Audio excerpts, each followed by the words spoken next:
Is the lighting okay? There's no shadows or anything? Okay. Hey, welcome to Mike's Garage. Just wanted to catch up on a few things here. I want to make a comment about a comment. How's that? I hear from a guy, Terry Jackson and Mary Ellen Jackson. He's better known as TJ. You can read all the comments there. Really a nice guy. Did a lot of things, okay? But here's the one thing I want to get to. Now, he was in Vietnam and he was part of the 54th Signal Battalion. Right now, he's having some issues with leukemia, and my hat's off to you, buddy. Hang in there, okay? Appreciate your comments. Keep them coming. Love hearing about it.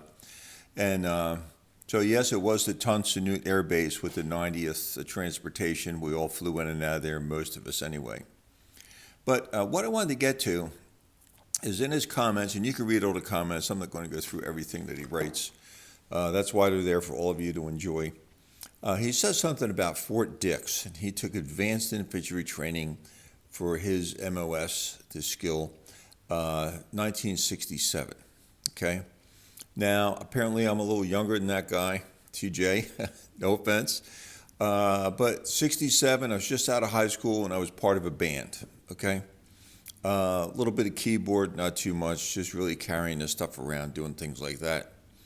We had an agent, and the agent says, hey guys, good news, I got you a really good paying gig. It was like $100 an hour, but there was like, we had a drummer, Joe, he was a good friend of mine, that's how I got it with the band.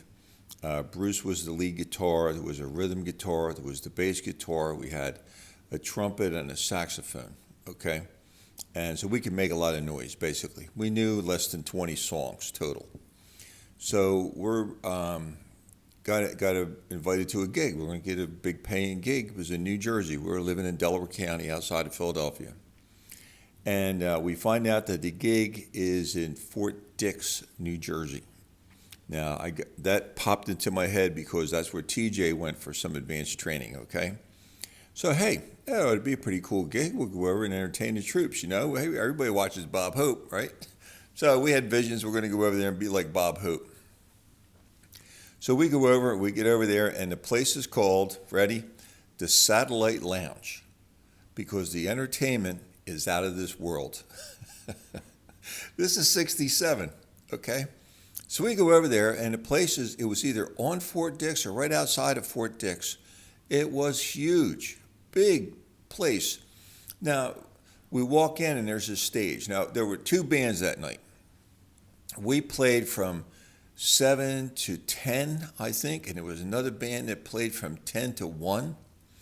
So we get in there, we're there 6 o'clock, we get everything set up, we're doing, mic checks and everything, had a beautiful sound system.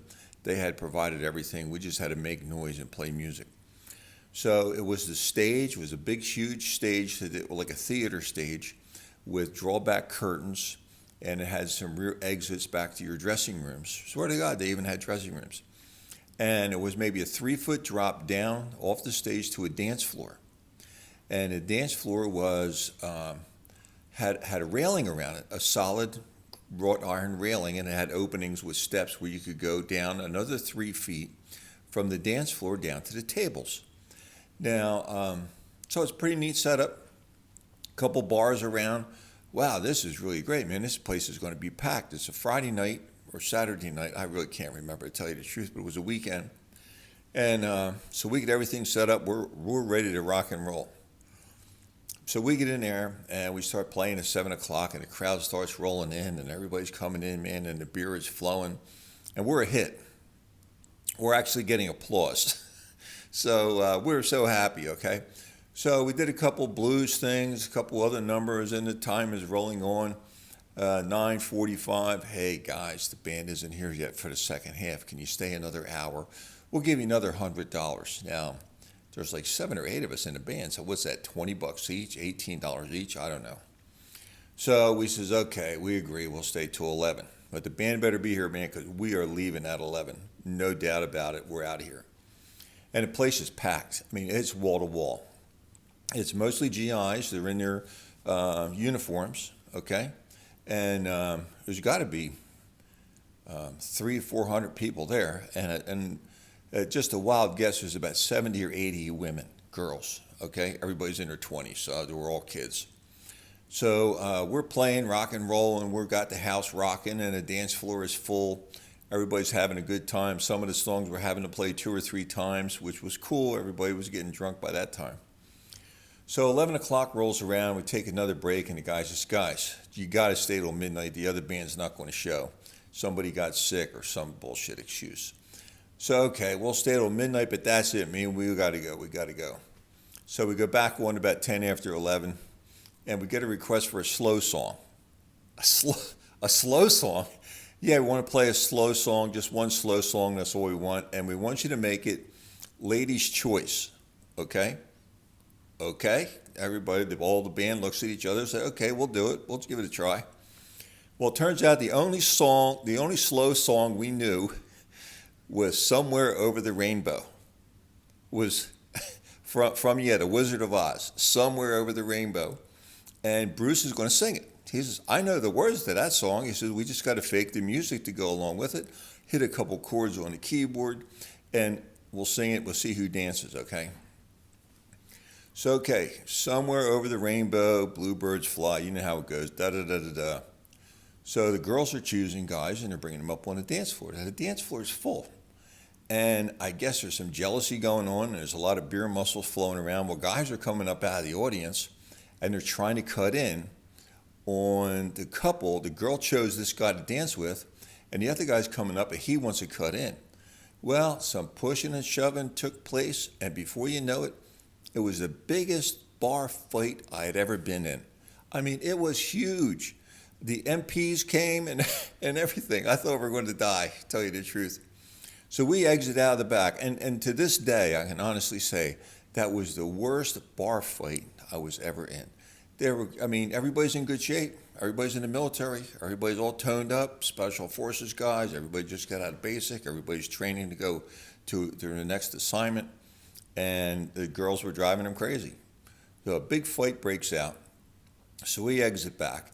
Some of the guys try to get into the dressing room where we are to hide because they didn't want to be part of the fight. So we're pushing them out, and the bouncers that are in, there had to be, I'm guessing, 10 bouncers there. And when the fight broke out, there was a dozen, maybe 2 dozen MPs that came in immediately.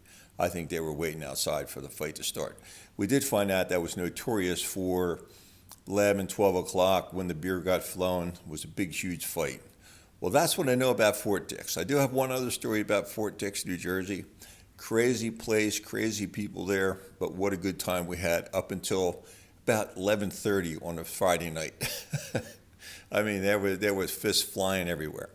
But anyway, that's the story I know about Fort Dix, New Jersey. It's the Satellite Lounge. It was either right on the base or right off of the base. Crazy place, and it was one of our best gigs ever. I still remember it to this day. It's vivid. Okay. Hey, hope you enjoyed the story. If you're in Fort Dix, let me know if you've ever been to the Satellite Lounge. I don't even know if it's still there.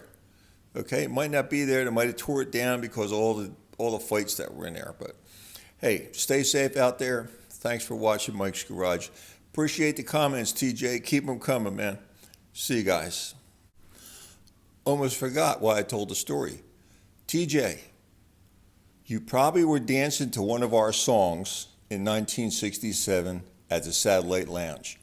I'm pretty sure you were there. Okay? Take care, everybody.